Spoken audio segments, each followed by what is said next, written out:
Hi, everyone, and welcome to the session this morning. My name is Melissa Docker, and I'm the Acting Executive Manager of Policy Development and Research, and I'll be facilitating today's session. I'll just give it another minute for people to join, and then we'll quickly get started. You can see we've still got a few people filtering in, but we might just get started. So I'd like to welcome everybody to the third day and the last session of the Carer Knowledge Exchange Incubator for 2026, recognising, respecting, reimagining 50 years of learning from carers and shaping what comes next. As mentioned, my name is Melissa Docker, and I'm the Acting Executive Manager of Policy Development and Research here at Carers New South Wales, and I'm delighted to welcome you today.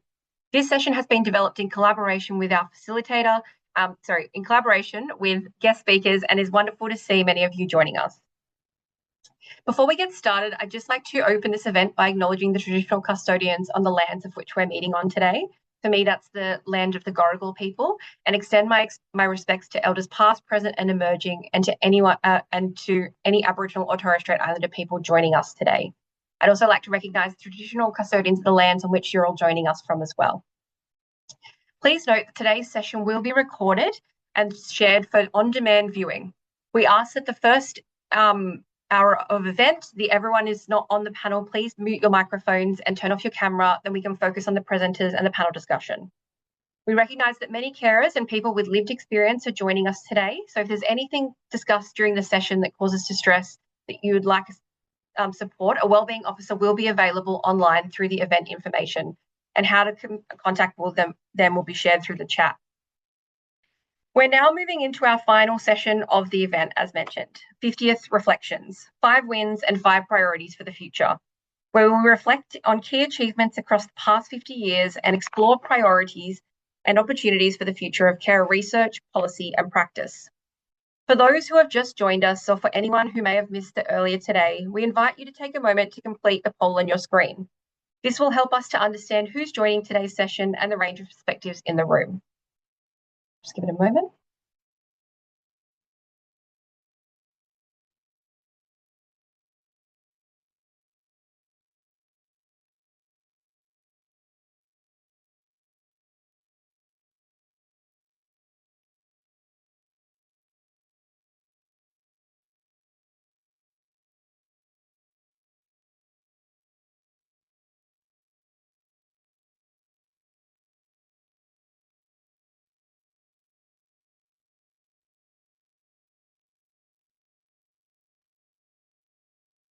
Thank you for that. As Carers New South Wales marks its 50th anniversary, this final session provides us an opportunity to reflect on the milestones, achievements, and impact that have shaped support for carers over the past 5 decades. At the same time, it invites us to consider the areas where change has not gone far enough and to explore the priorities, opportunities, and actions needed to strengthen support for carers over the next 50 years. We're pleased to be joined by an experienced panel who bring perspectives across leadership, advocacy, policy, and lived experience. This includes Sharon Gudu. Sharon commenced as Chief Executive Officer of Carers New South Wales in October 2025. She is a value-driven executive leader with almost 20 years of experience across the public and private and not-for-profit sectors, with a strong focus on improving outcomes for vulnerable and marginalised communities. Prior to joining Carers New South Wales, Sharon held senior leadership roles within the New South Wales Department of Education, the New South Wales Department of Community and Justice, working across areas including child protection, housing, homelessness, and early intervention. She holds qualifications in mental health, public health, and international social development from the University of New South Wales, and is a graduate of the Australian Institute of Company Directors. Kiara Roche is our next panellist. She's a researcher at the Matilda Centre, founder of the Moonlit Supports, and member of the New South Wales Ministerial Carers Advisory Council, drawing on both professional and lived experience. Kiara is passionate about ensuring lived experience meaningfully shapes policy, research, and service delivery. Her work focuses on challenging transactional approaches to care and building more person-centred, responsive, and dignified support systems. Our next panellist is Jonathan Harm, CEO of Mental Health Carers New South Wales. Jonathan has worked across government, community organisations, and private corporations. Joining Mental Health Carers New South Wales in 2009, he became the CEO in 2012, leading organisational reforms, accreditation, and new engagement initiatives such as the Mental Health Carer Advocacy Network and regular stakeholder meetings. Under his leadership, MHCN secured systemic advocacy responsibilities for psychosocial disability in 2022 through the Disability Advocacy Futures Program. Jonathan has served on the MHCC board since 2012, joined the Mental Health Carers Australia board in 2025, and currently chairs the New South Wales Mental Health Alliance. Our final panelist today is Emma Kirby. Emma is a professor of sociology and leader of the Care Lab within the School of Social Sciences at UNSW. She also serves as Associate Dean, Societal Impact, Equity Engagement for the Faculty of Arts, Design and Architecture, and chairs the faculty's Equity, Diversity and Inclusion Committee. Emma's research focuses on the sociology of health, illness and care, with particular interest in relationships within healthcare, advanced illness and end-of-life care, healthcare practice, diversity and social justice. And through her work, she explores the character and significance of care and its impact on people and their communities. Thank you so much to our panelists for joining. So I will start with our first question to the panel. So reflecting on the last 50 years, the challenges that remain, and explore what the future of carer support in Australia could and should look like. With that in mind, let's begin the conversation. We would ask for an opening statement or just a quick answer, looking at across the past 50 years, what are the 5 most significant changes for carers? And we'll start with Sharon. Thanks very much, Melissa, and hi all. It's lovely to have you with us today. Thanks so much for participating. So the past 50 years, well, that's quite a long period to think back over, but there have been some significant wins for carers, some of them very hard fought. Firstly, we have seen formal recognition of carers in policy and public discourse. So carers are now acknowledged, not just socially, but economically, as a critical part of the systems that support people across health, disability and aged care. Secondly, there are dedicated support systems for carers. So programs like Carer Gateway and state-based initiatives mean carers do have some access. It's not perfect and there's work to be done, but they do have access to information, counselling, coaching and respite rather than navigating everything alone. So we've definitely seen some progress there. Thirdly, there has been real progress in evidence and research. We have stronger data, national surveys and lived experience insights that help shape policy and make the case for change. Fourth, we have seen growing recognition of the diversity of carers and understand that carers span all ages, cultures and life stages, including young carers, working carers and carers in diverse communities. And this has broadened how we think and support carers.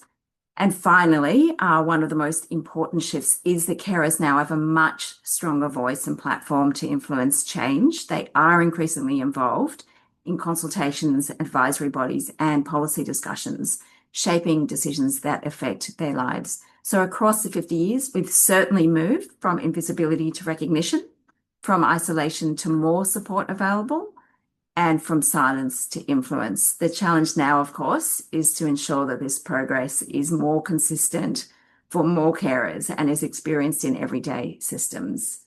Thanks, Melissa. Oh, you're on mute. No worries. Sorry about that. Thanks so much, Sharon. I'll hand over to Emma now. Thanks, Melissa. I'd like to echo, I think, a lot of the points Sharon has made. From my perspective as a researcher, the public recognition and the research recognition of carers as an entity, as a unit of focus for research can't be understated. It wasn't very long ago that researchers were having to do very hard-fought work and get very hard-fought wins on that front to even be able to publish in kind of top journals and top academic outlets on carers was a very difficult thing. And I think something that is easy for us to take for granted now as researchers when we so easily can focus on carers as a group or as a diverse group. Secondly, and again, as Sharon has mentioned, the kind of stronger collective voice of carers is super important from my perspective.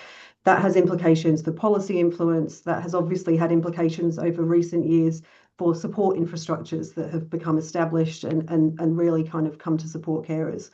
But also the significance of more carer participation in research, more carer-led research, more focus on diverse experiences and integration of carers into those processes, something that is so important in maintaining the visibility of carer experience.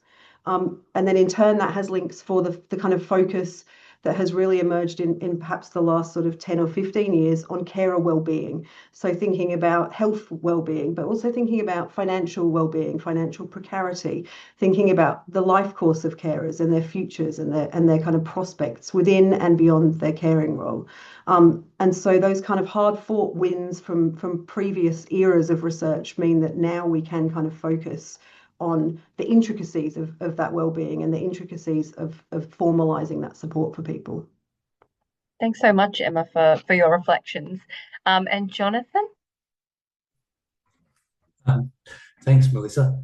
Well, I would echo the first two speakers, Sharon and Emma's statements. Generally, the vibe is that in general, there is much better recognition of carers and the massive contribution they make to supporting vulnerable people in Australia across multiple sectors, and the value of including their lived experience in research, but also in the mental health area, especially in the co-design of new services, both for them and for the people that they support in the mental health context.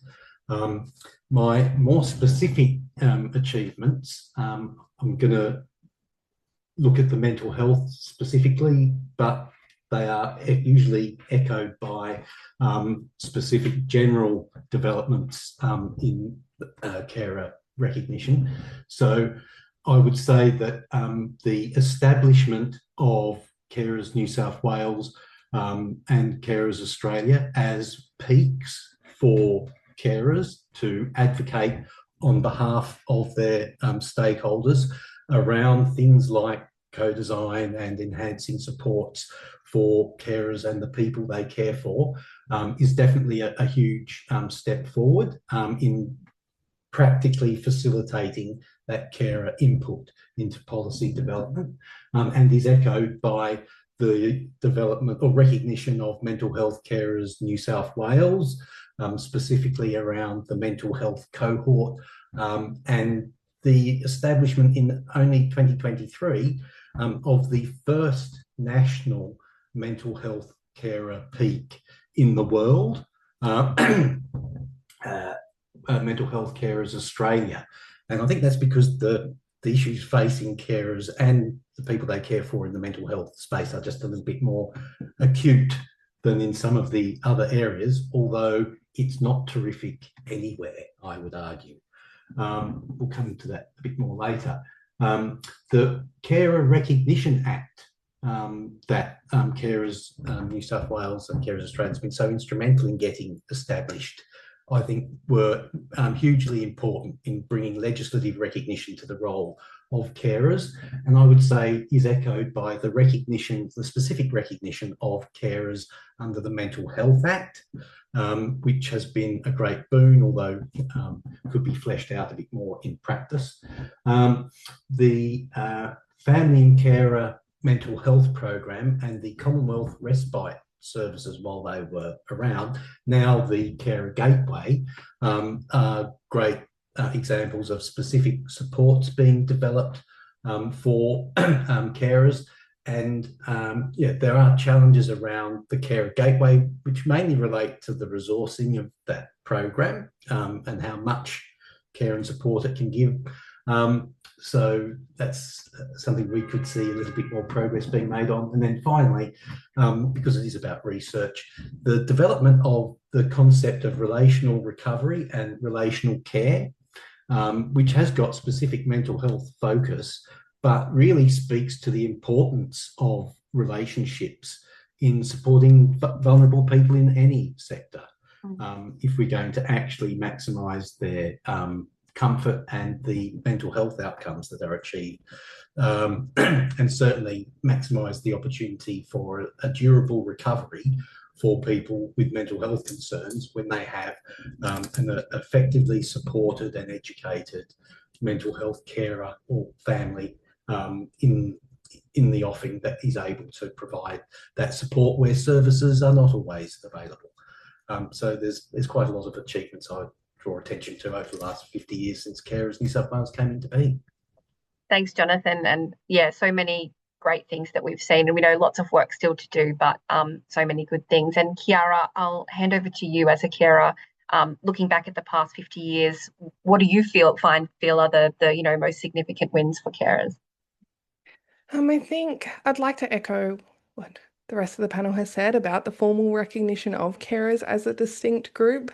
That really has shifted from being family helpers to being formally recognised in like policy and legislation and service systems. So I think I would like to echo that. I think that probably has been our main win over the last 50 years. But also the introduction of carer payments and financial supports.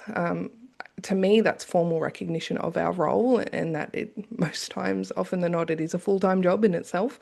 Again, legislated carer rights and protections, I think, is one point. I think Madeline from the last panel had a really good point that we do have legislation that supports carers.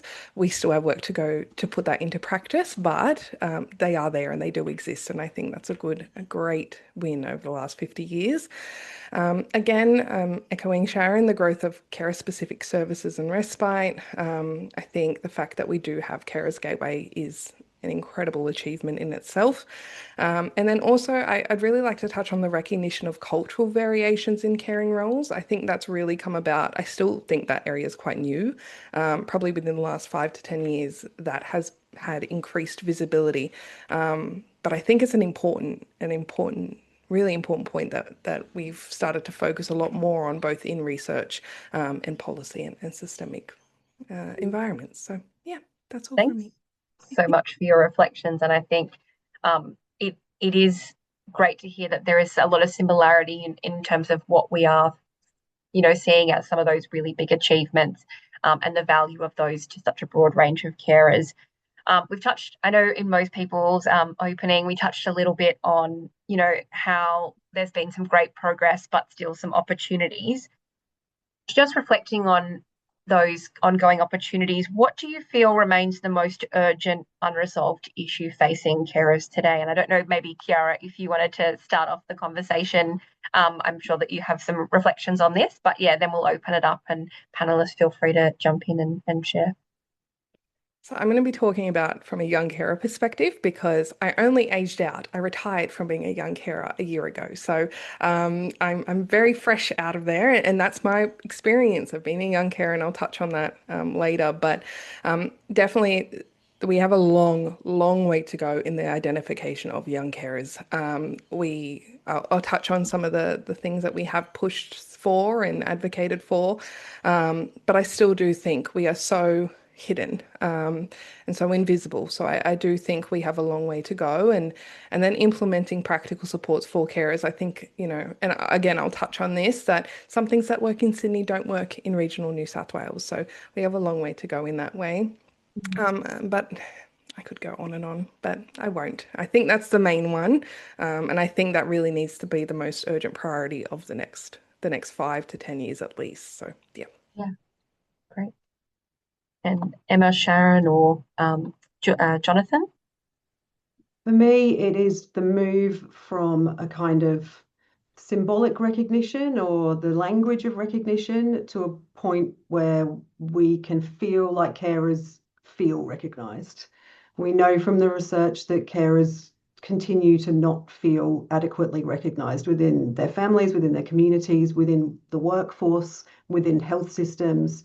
And so we can speak the language of recognition, and we can have the Carer Recognition Act, but we need to move urgently to more kind of enforceable rights and more dialogue that helps carers feel valued and feel that their time, their tasks, their gestures over significant periods of time often are actually recognised. And of course, that relates to their workforce participation, but it also relates to, sort of quite frankly, alarming statistics at the moment about how economically precarious a lot of carers in this country are, which arguably is only going to get worse in the near future with an ageing population. And so we need to think very urgently, as far as I'm concerned, about the concrete things that we need to be doing across sectors, across communities, across fragmented systems of support to ensure that carers actually feel the recognition that they want to feel beyond the language of recognition. Yeah, and we do continue to watch those, in the National Carer Survey biennially, we do ask about recognition. And despite lots of great initiatives that have come in New South Wales and nationally, we still see those low levels of recognition being reported by carers. Sharon? Oh, look, I just reiterate, I think what's already been said. It is about making recognition very practical and in situ in all service systems for carers, no matter where they are, whether it's in a health system setting, hospital discharge, for example, or in the aged care NDIS system, that we have recognition in name, but it is not embedded in daily practice. So that's the holy grail, I think, that we need to get to. Very challenging, obviously, and I think it's the long game to get there, but that's what we need to aim for. Thanks. And Jonathan, any further thoughts on urgent priorities?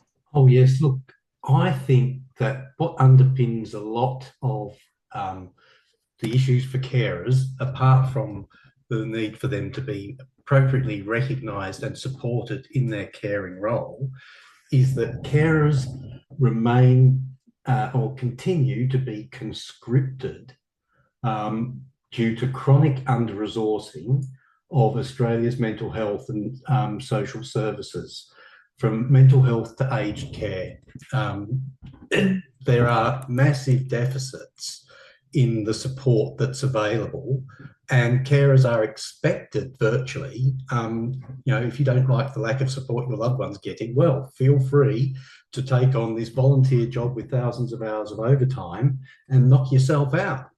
And it's not good enough that the families and carers, the mums and dads of Australia, have to carry the can for the stinginess of our government that refuses to actually look at the business case for social justice and understand what an economically logical thing it would be to actually invest in supporting people. So women in particular didn't have to randomly drop out of the workforce and take on these roles because they don't want to see their loved ones becoming destitute or, not being able to live in an appropriate way.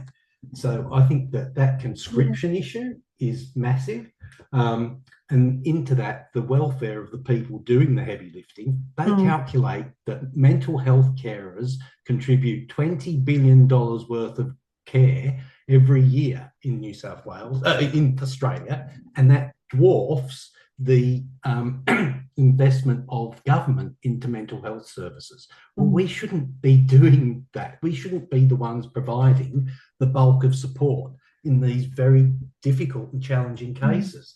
And so the financial impacts of caring are carried by families, and that can often be a very heavy burden, as has been alluded to, and that shouldn't be the case. So we need to be doing something more about not making carers have to fill the gap.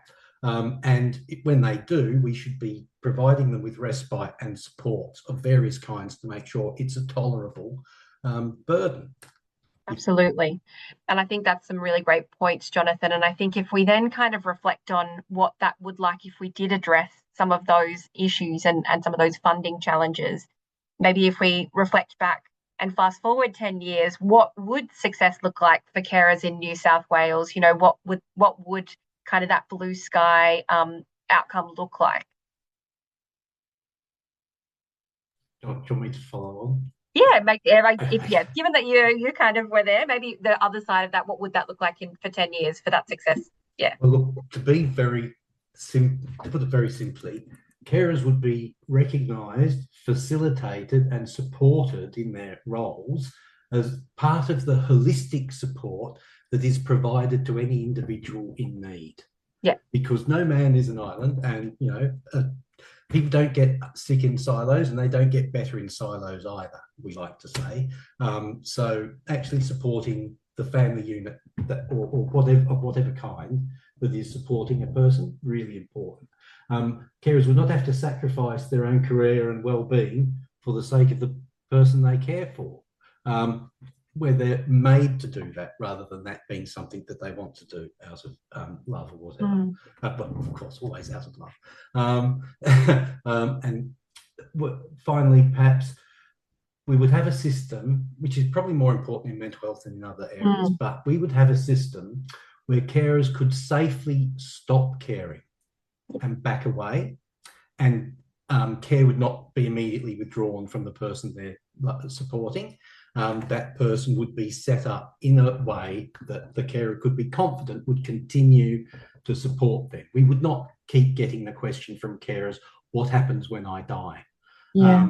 Which is something that people should not have to worry about.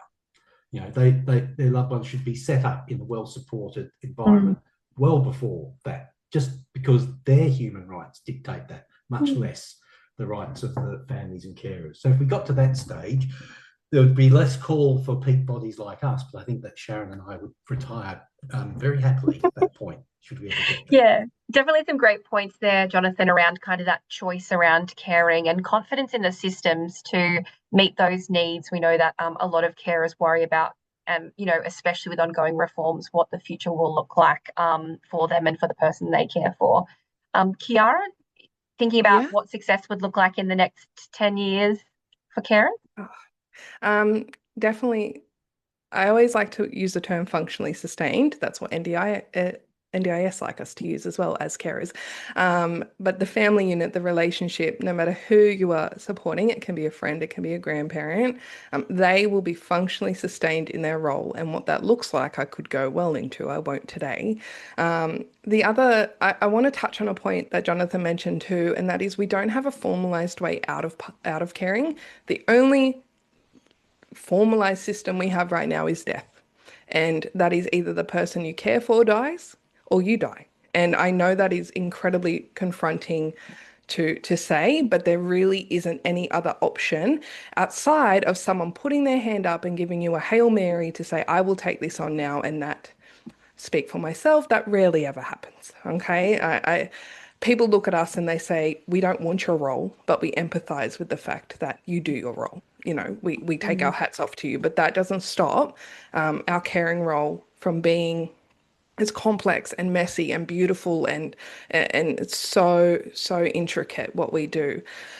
So that will be supported. We will have pathways out of caring if we literally can't do it anymore. Carers are breaking on the daily. I also think we will be compensated appropriately. As I said, I did mention that we do have carers payments and things like that now, but that is a drop in the ocean of the amount of overtime we do. I mean, you take away a carer and it would literally cripple. If we took away all the carers in this country, it would cripple the health system. And you know, our work would be appropriately compensated. We'll also be supported in education, young carers in education. They aren't currently flagged as a priority group in itself. They're a priority group when they have behavioural concerns, when their attendance is lacking. That's when flag for wellbeing supports come in. So I would like to see young carers flagged as a priority group without any extenuating circumstances. But also in uni, in careers, I think we have a long way to go. And for women carers, we are the population that cares the most, and we are the ones that drop out of work to then care for our kids, our family, our friends. So I would like to see women carers appropriately supported as well as all carers. But yeah, that's all from me. Thanks, Kiara, and some great points there around that financial remuneration, being fully supported in your caring role and those pathways out, but as well as recognising carers and supporting them through those really important components of their own lives as well, like education and employment. Emma? Thank you, Karen, Jonathan. I mean, talking about pathways out of caring is very close to my heart. I'm currently leading a big 3-year project on exactly that, to really kind of establish, I suppose, the first kind of evidence base of what this actually looks like in the lived experience of transitioning out of the caring role. And so many carers are struggling, both in terms of the lack of recognition, but also the material supports. When you become a former carer or an ex-carer, you lose the tiny amount of visibility that you had as a carer. And there are so many supports that now fantastically are available for carers that cease as soon as you cease that caring role, sometimes in quite brutal ways. So having pathways for people beyond their caring role so that they can feel safe and also feel like as a society we have valued the caring contribution that they have made as they move into whatever is next would be amazing. I mean, also for me, success would just look like things being a bit easier for carers, not having to repeat themselves to 17 different people in 17 different institutions, starting from the very beginning each time because different services don't talk to each other. Having a less fragmented support system across health, across aged care, across the NDIS, across so many different sectors would just make life a lot easier in the kind of everyday experience of carers, and also would make a more supportive feeling. It's so frustrating for people when they have to start from the beginning, when they have to repeat themselves, when they have to justify their existence once again to a new person or a new support service. And it's low-hanging fruit. It's so easy for those things to be improved. So success for me would be pathways out of caring, support kind of reintegrating into society and ongoing support for the care recipient, and just making the overly complicated bureaucracy of caring that little bit simpler for people. Yeah, thanks, Emma. And we know that administrative work and that bureaucracy is sometimes such a big part of that, the hard part of the caring role. It's not the actual care, it's all of the paperwork, all of the systems. And so more streamlined and integrated systems and, the tell your story once approach, and how can we make that happen in the back end of systems, and how can we get them to talk to each other so the carers don't have to do the work. And I'll head over to Sharon. So in 10 years, what would success look like for carers in New South Wales? Look, I think this wonderful panel have already said some very on point things, but I'll probably just reiterate, I mean, it is about that carers are automatically identified across systems, that systems are designed with carers in mind right from the outset. We shouldn't be having to battle to get the views and impacts on carers considered now downstream of aged care reform, NDIS reform, etc. They'll be baked in right at the beginning in a co-design context, and looking at the care recipient and the carer as a unit that's connected. What happens to one impacts the other, and vice versa. So, when we get that to be a given, I think, successful will certainly be possible. And I guess too in places like workplaces and schools as well, that, at the moment it really is a sort of an afterthought. We run a fantastic accreditation program for workplaces to look at carer inclusivity, but we shouldn't need to be doing that with organisations that have existed forever and a day. Like, we want all employers to be thinking about that right from the outset. What does a workforce need? What are the range of needs that workforces experience? So I think, yes, success it's not an afterthought. It's right there from the beginning. Carers are central to the thinking of service design. And, what Jonathan, I think, started out saying that, we do ourselves out of a job because carers become baked into the mindset and thinking of service system and design would be absolutely amazing. Thanks, Sharon. And some, that consideration at the start and not an afterthought, I think, is such a strong, important point. We know that carers are often included in some form, and we see the end carers, but how do we put that focus on carers as the individual as well in that conversation? So I might come back around to Sharon, given that you just closed off, but we talked about some of these blue sky opportunities. What to enable some of these blue sky opportunities, or where we'd love to see success go, what kind of bold or transformational change would be needed? So we know we see a lot of, incremental reform, which is great, but are there opportunities for bold change that might speed up some of that reform process? Well, certainly for New South Wales, we would see the introduction of a New South Wales Carers Card as being very bold and very instrumental in supporting this effort for universal identification and recognition. It won't solve everything, but my goodness, it would be a good start. and would then help with the flow-on impact to the various service systems where we'd like carers to be easily identified and not have to repeatedly explain themselves. So that would be the one big, bold, transformational change I think would make an enormous difference. And Kiara, thinking about what bold transformational change would look like for you, what do you feel like that would look like? My first answer is always going to be a nationally recognised carers card. So I'm probably going to take one step above Sharon and say not just New South Wales, but national recognition, and have the states talk to each other about that carer identification card. Don't make it exclusive to state, but I'll take a New South Wales one as well. I'm not opposed to that.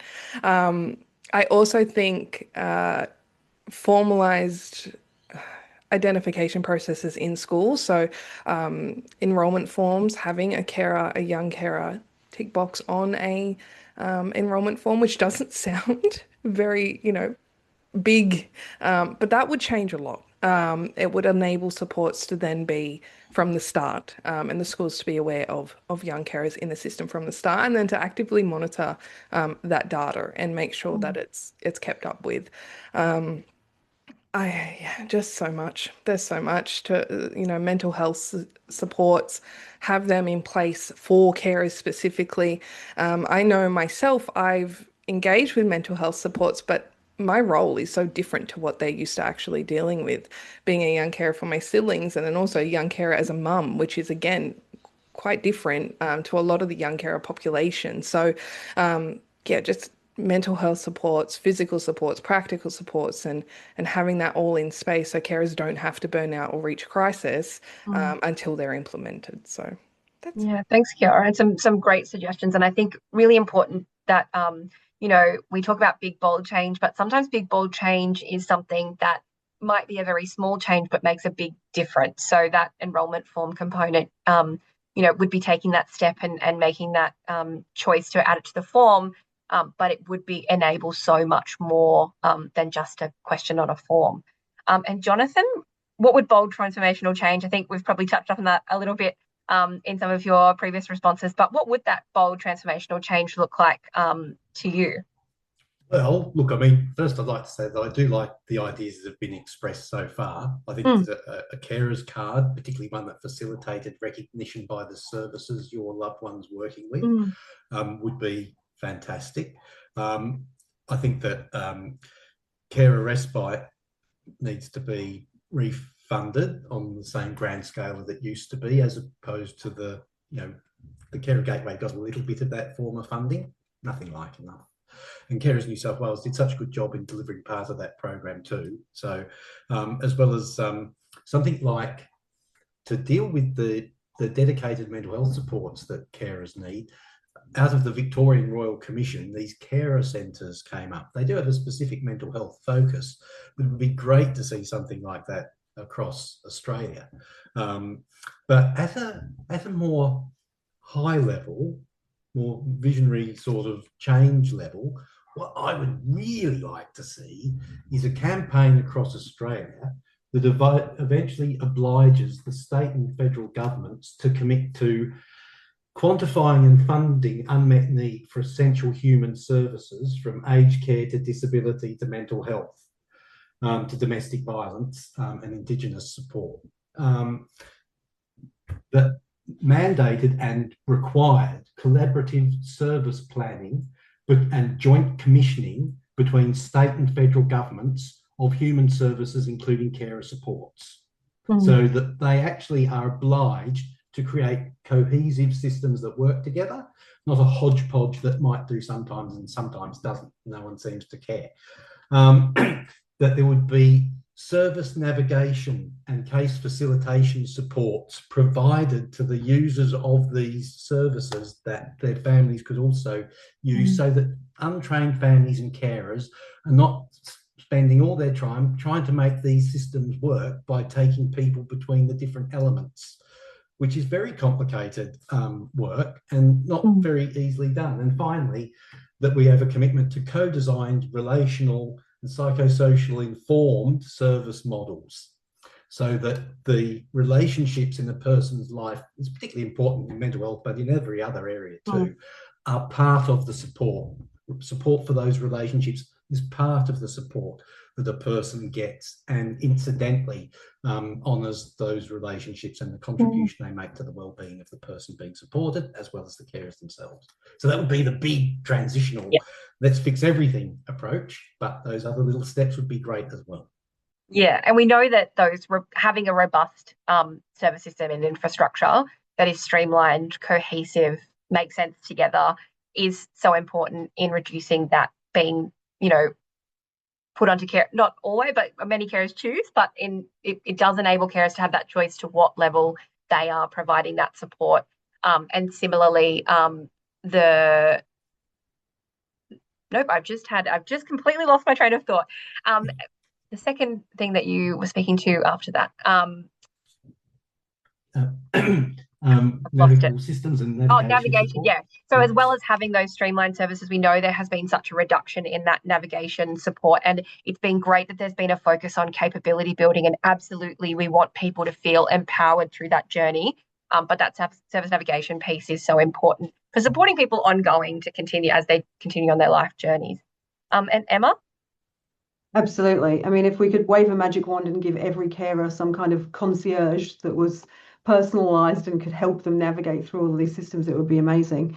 Look, I think everything's been super well covered. I guess thinking about the kind of economic precarity of carers and ensuring that a carer recognition, a carer card, the visibility of carers is also kind of enforced in workspaces, and that employers are kind of much better versed, but also enforced into recognising that so many of their workforces, and striated by gender, by age, by culture, are going to be affected by their caring responsibilities during their life course and during their work life course. And that has huge implications for their retirement, for their superannuation. And we need to do something fairly drastic to ensure that carers can have safe, relatively comfortable, not precarious retirements. Absolutely. And that financial component is so important as well. The provision of care, many people do it because they want to, but the financial impacts really do need to be recognised and appropriately responded to. So the final question, I guess, rounding off, and then we'll head over to some audience questions. I can see that there's a couple of people that have left questions in the chat. Please do add them to the Q&A if you would like to ask the panelists anything as well. So based on the conversation today, as well as kind of the broader things that you've considered coming into today's panel, what do you feel are the top 3 priorities we should collectively commit to coming out of this event, as researchers, policymakers, practitioners, and what can carers also get, I guess, support in that process? Emma, did you want to? I might jump in. I think enforceable rights and pushing for those enforceable rights is super important. I think simplifying fragmented support systems is super important. And I think the next big step for me is to move towards celebration, normalization, business as usual of diverse support, so that support can be culturally appropriate, culturally safe, can be designed so that a range of carers can benefit from it. Sometimes we can slip into sort of generic services, or services that can be too generic and alienate some people. And so we need to keep our kind of eyes on the prize of culturally informed processes and practices, so that they can be kind of maintained at the forefront of whatever comes next. I mean, a fourth thing for me is also more recognition of kind of interdependence and relationships. I think people have touched on that today already in various forums. The very clunky idea that if you're a carer, you don't need any care, or you can't be a care recipient at the same time, as reflected in so many of our systems, is just not accurate, and needs to be rectified. And we need to think very carefully about the implications of support for various people in their family relations, in their social relations, to ensure that interdependence between people is kind of better recognised in people's everyday lives. Yeah, and I think that's such an important part. And someone has said, caring doesn't happen in a vacuum. People don't exist in a vacuum. There are a lot of people around them, and as you said, Emma, those people also have their own lives as well. And how do those connect and interrelate is so important in ensuring we talk about robust services systems, but how do we address families and communities and networks in a robust way?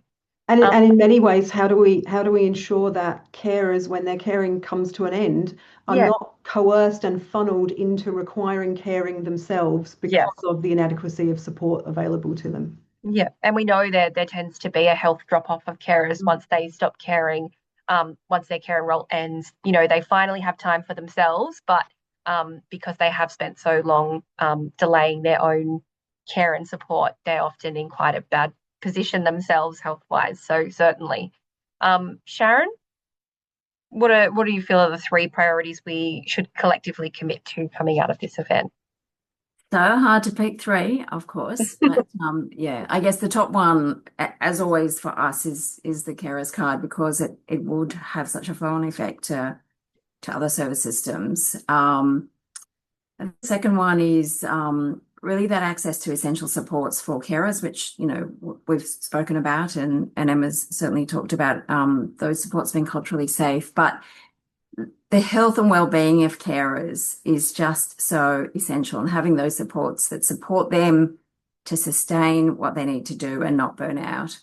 And then, what I've talked about before, embedding carers in system design, not as an afterthought, but at the beginning. And for me, top priority in the current aged care reform and NDIS reform context is that carers are part of those reform, designs, improvements, monitoring, etc., continuous improvement of the way those reforms roll out, because at the moment it does feel like carers are not quite front and center in the thinking of how those are playing out. So that would be an absolute top priority for me as well. Thanks, Sharon.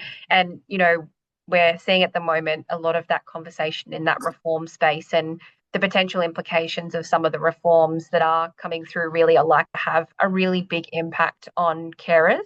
But it's not clear that has really been considered, what the flow-on effects of that will look like. So that inclusion at the start and consideration at the start is so important in those policy discussions. Jonathan, I'll hand over to you. Yes, look, I think that is a very important piece about what's going on at the moment with the reforms to the NDIS and other systems, where it's very clear the government wants to get as many people as it can off their balance sheet. And there seems to be no insight into the fact whose balance sheet they then go on to, because there's very little commitment to making sure that people find alternative equivalent support that meets their needs once they're exited from the NDIS. There's 235,000 people identified by the Productivity Commission last year with major mental health support needs, getting nothing from the NDIS and nothing from the yet to be designed foundational supports outside the NDIS either. So, I mean, that's a big area, but I probably, my pre-prepared answer went a little bit more high level again, because there are a lot of challenges. And so I think the most important thing for us to commit to coming away from this meeting is that we collaborate in advocacy for the repair of the social safety net for everybody, including carers in Australia. And we do that together. And we do that by telling the stories of carers and the people they care for, to drive home the human impact of bureaucratic indifference to human rights and the support needs of vulnerable people in this country.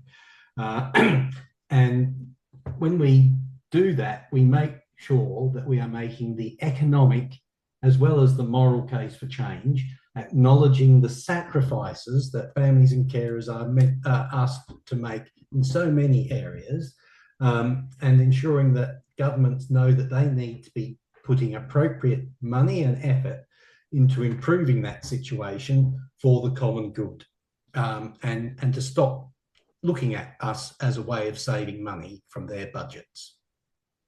Thanks, Jonathan. Some great reflections on that. And I think that's a common theme that we hear when we talk with carers themselves. They feel that they are saving the government quite a lot of money, but it's not well understood. I guess we know that how much the research indicates around kind of $20 billion for mental health carers or $77 billion across Australia for all carers, and the level of recognition for that and how the systems could better carry some of this load.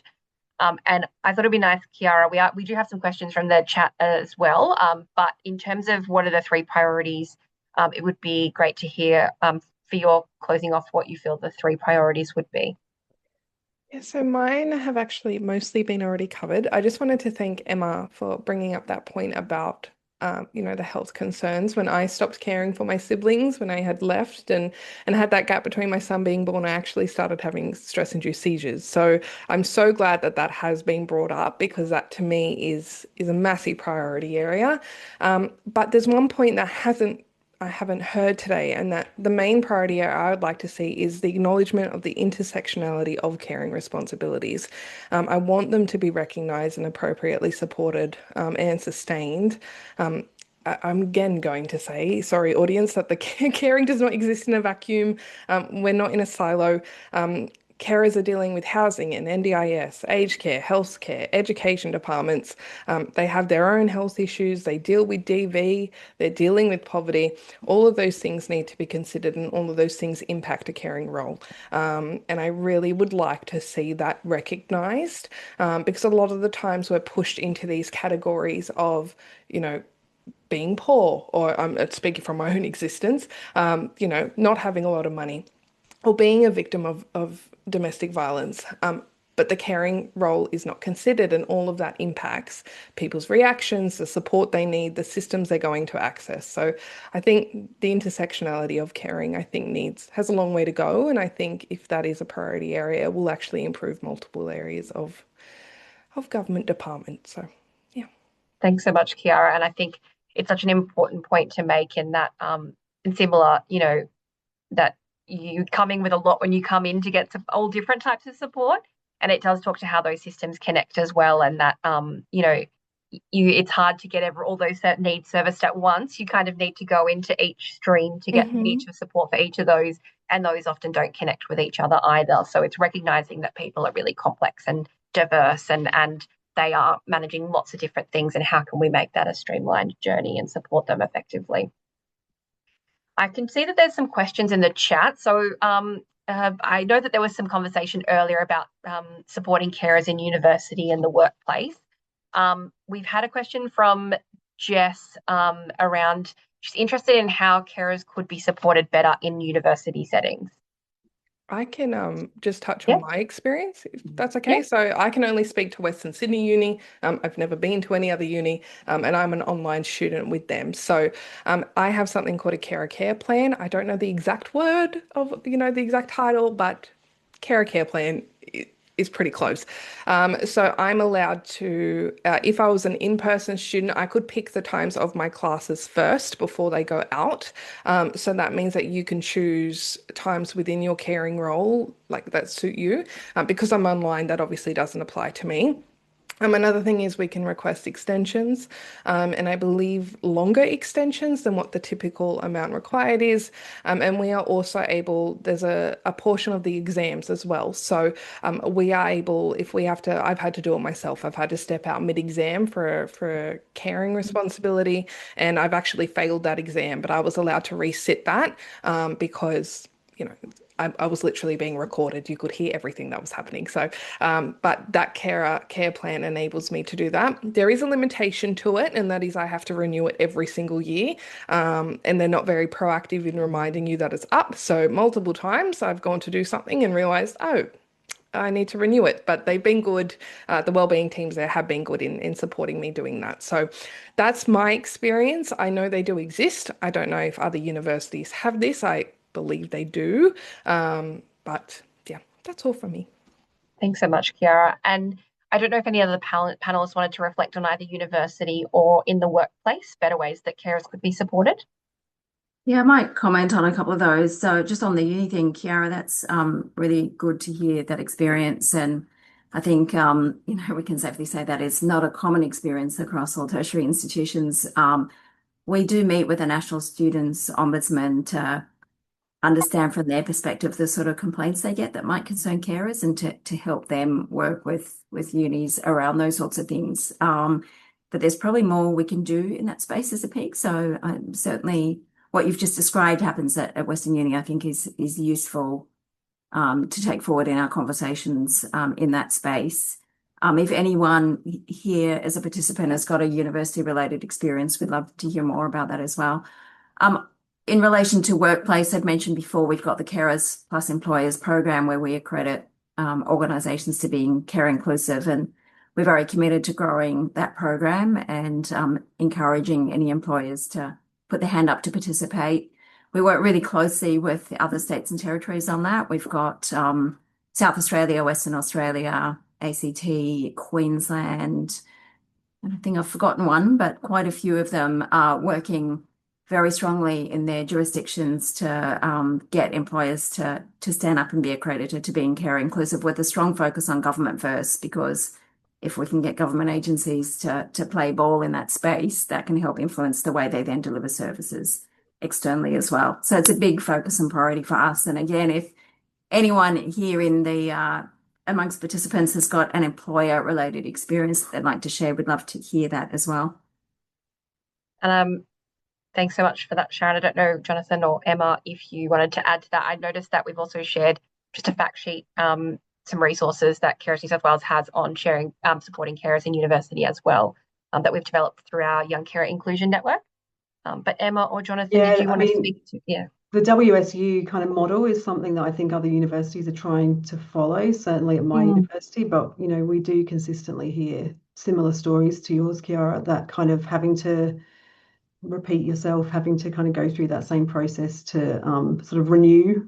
And I don't think we're at UNSW, we're not quite there yet in terms of recognition of our carer students.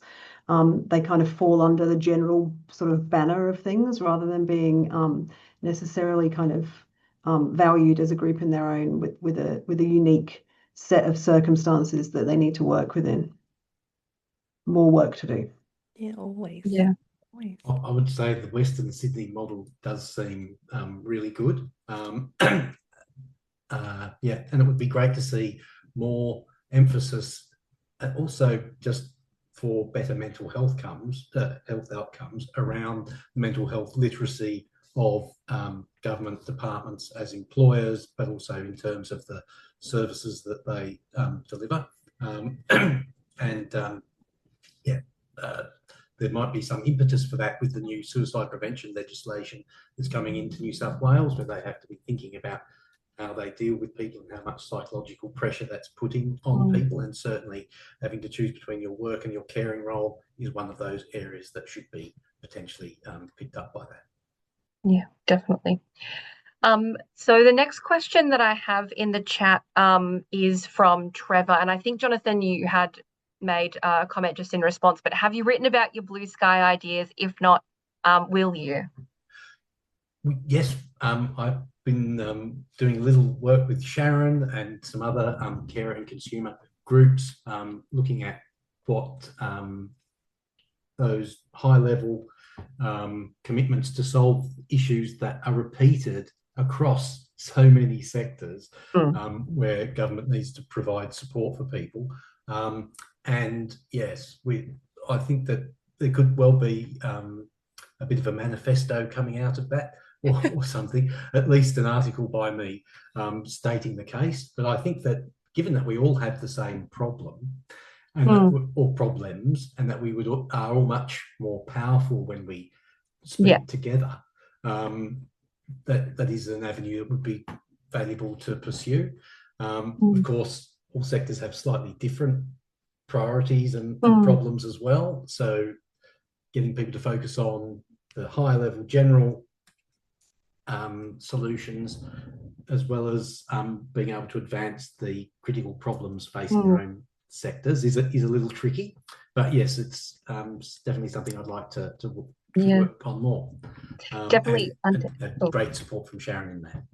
Yeah, and definitely the Care Respite Alliance is a previous example where I think we connected mental health carers New South Wales, but also some disability and advocacy peaks to connect, to look at respite as a whole and how do we address that. So I think it can be done, and it is really important that we come together and look at what are the common problems. There's a lot of similarity, some differences, but there's a lot of opportunity across the whole human services sector. I think, as you said, Jonathan, to kind of really put together a consolidated front on a lot of those challenges. And yes, some will require some specific responses, but I think there's a lot of similarity and opportunities to improve. It often comes back to the money. Sorry? It often comes back to the money. Yeah, it does. It does. But if we can put forward a good economic argument, maybe there is some opportunities there. Did anyone else? No, that was all I was going to say. So there's another question in the chat. So Carers New South Wales has been advocating for a New South Wales carer card for over 20 years, for a long time, with little action from government to date. Is this a viable ask? That we see moving forward? I don't know. Maybe Sharon, if you wanted to speak to that one. Absolutely. I think if we didn't ask for the things that are difficult, we'd never have made the progress that's been made in the last 50 years. So that's the first thing I'd say. Never stop asking if you think something is the right thing to do. We can't promise that we'll get over the line. Absolutely not. However, we're working on a business case. We're getting a lot of interest from different parts of government. It is a pre-election year, so if there's ever a window of opportunity to get something over the line, it's that. Doesn't mean we will, but we'll certainly give it a good crack. We've seen a lot of momentum in other jurisdictions. So we know Victoria and Queensland have a carers card, but I understand that ACT has recently got theirs over the line. And other jurisdictions, South Australia, Western Australia, and Tassie are all making a little bit of progress in at least getting the conversation some airtime with their respective governments. So we'll keep doing that, and leading up to the state election, we'll certainly be pushing out very hard with a campaign and asking all carers across the state and stakeholders to join us in that effort. So, we'll give it the best crack we possibly can, and always happy to hear from our audience any thoughts about how we can get momentum up on that effort. And Emma, Kiara, or Jonathan, do you have any thoughts on opportunities or that there might be for kind of progressing that measure forward? I know that, Jonathan, we've spoken with MHCN as well in the past about that. Well, absolutely. And you go, our, Jonathan, sorry. Stakeholders really see the value of something that helps them be recognised and to some extent stops you having to repeat your story. No, I am involved with that person's care. Actually, during COVID, there was a joke that went round that it was ironic that New South Wales Health was able to tell whether you were in the same room with someone a week before, but seemed unable to recall that you were supporting someone that had been using their mental health service for 20 years. So it is a bit about focus, but I think there's a good proposal being developed with Carers New South Wales, it would be great to get that finally realised, even if it's a little complicated. I think there's big savings as well available for government when you fix a lot of these problems, but they don't sort of look beyond the immediate resource demands often, rather than thinking about, this would actually save us money hand over fist in the future if we got it together. Absolutely. And I think that I reflect often also, Jonathan, similar to health, that when you get called for jury duty, the exemption for carers is to provide your New South Wales carers card. But unfortunately, we have to tell them that there isn't one. And so I think we can see where it would be a great opportunity. They've identified an opportunity where you could use a carer card in a really effective way, but it just doesn't exist at this point. And Kiara, you were also going to share as well. Sorry, I didn't mean to. No, that's okay. No, I was just going to say, I think a really cool opportunity the last few years has been more carer representatives are in the rooms that matter. We are getting into, I'm on a ministerial advisory council, which I'll talk to soon with Sharon, and we advocate very, very hard for certain things. So lived experience reps are getting into the rooms that matter. It takes an incredible fight to get there, but I do think it's going to have to take a collective effort from both, NGOs and departments like that, but also lived experience reps to champion it. Not saying that for the last 20 years there hasn't been. I know some incredible reps have been advocating this for a million years. But I think that's going to be the difference, is lived experience reps practically forcing it. We only have so much power, so we need all the support we can get when we do that. That's all. Thanks, Kiara. And I think we know how valuable that lived experience is, those stories of how that actually might impact on someone's life and how it could really improve or support and make things easier is such a moving kind of story for the people that are making decisions to really see what that looks like in someone's real everyday life. So thank you for sharing. I don't know, was there any other questions in the chat or in the Q&A? If anyone has any further questions, we still have a little bit of time left, 10 minutes or so. Otherwise, while we just see if there's any more questions, Emma, did you have any thoughts on kind of progressing the carer card? Or just to add that, I think we as academic researchers need to do a much better job of direct communication of our research findings to the people who need it and can use it most quickly. We are notoriously slow and notoriously too focused on journal articles that no one will ever read.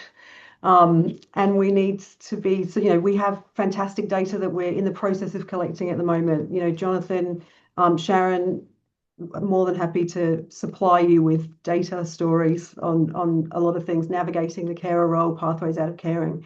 And so we need to constantly be doing a better job as researchers of communicating the results and the stuff that we are seeing so that you are equipped with that data when you go into those rooms. Can I just add on to that? Yeah. I'd like to say, Emma, I think a priority area needs to actually be disseminating that to carers themselves, making research accessible so carers can advocate using the data for themselves. We're not a group that doesn't understand this. We have to advocate incredibly hard with numbers, with data, with legislation to NDIS and other systems like that. And I think equipping them with the knowledge and the work that you have done. I'm a lived experience researcher, so I've seen both sides. And I still, to this day, find it incredibly hard to access certain, journal articles and things like that. So we need to be able to get it into why the Carer Knowledge Exchange has become so important as that kind of hub that we can kind of put everything towards. I mean, we are about to develop an area of the Carer Knowledge Exchange website where we can directly put some of our results in plain language for carers, for advocates, so that it gets straight to the people that can use it. I love it. And that research library that's there is great. It does provide access, and one of the important parts of that is also that there's the research that's coming out of research institutes and universities, but it's also kind of the on the ground service data and reflection, evaluation reports, some of that grey literature that may otherwise not get found. It is kind of there, so it does provide a platform for that as well, and it enables us to really connect carers into that research directly. I did see, going back to the carer card, I did see that in the chat there was a further question. So just in terms of referring to a carer card, would it be digital and on smartphones, or what would that look like? Yeah, those are great questions, Trevor. We're still in the throes of working out with government what it would look like if we get it up. So it would be similar to the seniors card. And yes, in an ideal world, absolutely, it would be through the Service New South Wales app and digitally available. That's the goal, if we can get it over the line at all. Yeah. Be super helpful for that aspect about recognition by services, because then it could be linked into the others. For example, if you're recognised under the Mental Health Act, it'd be great if the LHD could confirm your status and change it if it did change in real time. That would make it much more compelling as a resource as well. But yes, it depends on how much investment the government's willing to put into making it really good. Right. Hard copies should be available though, because there is also a digital divide, and we need to be able to include everyone. Yeah, and positively, we are working with Service New South Wales digital services team. There's the carer card component in itself, but also some work on the back end to hopefully improve carer experiences and record carer identification a little bit better. So we're hoping that will also support the infrastructure to then get carer cards up and going even more, but it will also kind of create some of those service improvements potentially. Great. So I'm mindful that we are wrapping up to the later end of our panel section.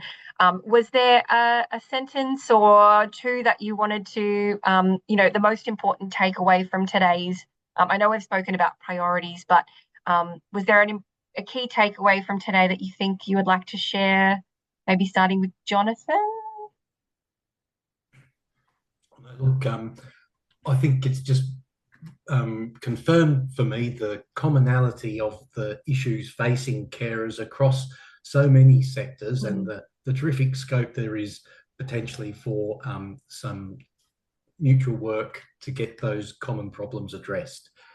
Because if you really want to take care of Australian society, you need to take care of the carers, because they're always stepping in. They don't wait to see whether you met the criteria for a service. They just go in there and care about the outcome that you actually achieve as an individual. And we need to see a similar level of endeavour from our governments, state and federal. Thanks for that, Jonathan. And Emma? I guess I'd like to just sort of look back a little bit, perhaps, and just kind of reflect on like so much work that has been done for us to be in the position that we are. There's still so much work to do that I think sometimes it's easy for us to focus on the kind of continuing uphill battle that we need to kind of endeavour to continue on, whereas we can sometimes forget or sideline all of the work that has been done over so many decades to get us all in research, in advocacy, even in government, to the point that we're at. And Carers New South Wales and so many organisations have done such important things along that journey for us to even be in a room together now, being able to talk in this way. Absolutely. And there is just so much progress that has been made. We know there's so many opportunities, but so many hours and so many people have really contributed to where we are today. Sharon? Yeah, I love what Emma just said. I mean, really reflecting on this incredible journey that's taken place over 50 years, certainly the 50 years that Carers New South Wales has been here, and no doubt many, many decades of effort from other organisations like Mental Health Carers New South Wales. But my overriding takeaway, I think, from today is kind of what's represented on the screen, which is that the only way that we're going to move forward with the things that we really want to change is through the voice of carers and lived experience. It's the data and the evidence, and it's the stakeholder collaboration and alliances that we can kind of use to harness and unify our voices. So if we can bring those three things together, then I think that we can achieve what we want to achieve. Thanks, Sharon. And Kiara? I think my main takeaway, and it sort of feeds off Emma's, is that we're okay. We're okay. In the carer space, we're doing okay. I think carers on the ground are still we're in crisis, if I'm honest, but we're heading in the right direction. The people in charge who have the positions of power, we're okay. We're all right. We're in good hands. And I think it's just building on that momentum, making sure we don't pause, making sure we don't stop, because carers can't afford us to. We need to keep going, and we need to keep going as hard as we have for the last 50 years. But I also want to acknowledge the lived experience that's been contributed in the last 50 years. Lived experience reps are burning out. We're a rare species at the moment, rightfully so and respectfully so, but I want to acknowledge their contributions to getting us here, because without them, I don't think even me sitting here would be possible today. So just want to acknowledge that, and obviously thank the stakeholders who have gotten us here. But yeah, really acknowledge the lived experience and the path that they have created for me and other reps. So. Yeah. And, our whole care representative program is such an important part of the work that we do in enabling that lived experience and supporting carers on that journey to share their experience and advocate and empower them in that work. I know, Kiara, you've also been a member of our Young Care Advisory Group as well. So, yeah, we really value that lived experience and hearing directly from carers and making sure that informs the work that we do and the directions of our advocacy, and that we focus on the things that carers do really want and need, and try to bring that to the forefront in the conversation. So I'll just start to wrap up a little bit now. I know we are running a little bit ahead of time, but over the past 3 days, we've explored a wide range of topics shaping the future of carer research, policy and practice, from reflecting on the history and impact of the carer movement to discussing innovation in care, inclusion, lived experience, young carers, culturally diverse communities, workforce challenges and future priorities for the next generation of support. These conversations have highlighted the importance of continuing to work together across research, policy, practice and lived experience to improve outcomes for carers and strengthen evidence-informed approaches across Australia. We encourage you to stay connected with the Carer Knowledge Exchange website, in which we've just launched the new updated version, very exciting, where recordings from the sessions, event, resources and future recommendations emerging from this research incubator will be made available. Before we close, we would greatly appreciate if you could take a moment to complete the feedback poll that will be coming up very shortly. Your feedback is valuable and will help us to identify gaps, strengthen future activities and continue improving our work and engagement with the carer community.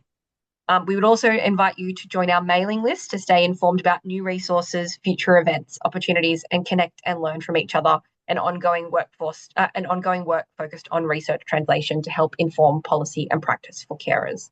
So finally, I'd just like to acknowledge that many people joining us today and throughout this whole event have brought lived experience as a carer, including carers from Aboriginal and Torres Strait Islander communities and other diverse backgrounds. Some discussions shared throughout today's session may raise personal reflections or concerns. If you feel you would benefit from additional support, a range of trusted support contacts and services are available in the chat. We would like to sincerely thank all of our panelists and contributors who joined us today and across the past 3 days for generously sharing their time, expertise, and lived experience in support of improving outcomes for carers. A special thank you goes to the staff at Carers New South Wales who took time out of their busy roles and responsibilities to help deliver this important event. With that, we come to the end of this year's Research Incubator. Thank you for your engagement, reflections, and participation throughout the event. Please stay tuned for upcoming resources, recordings, and future opportunities to connect and learn together. We look forward to the next 50 years of Carers New South Wales and working collectively together to improve outcomes for carers. Thank you so much for joining.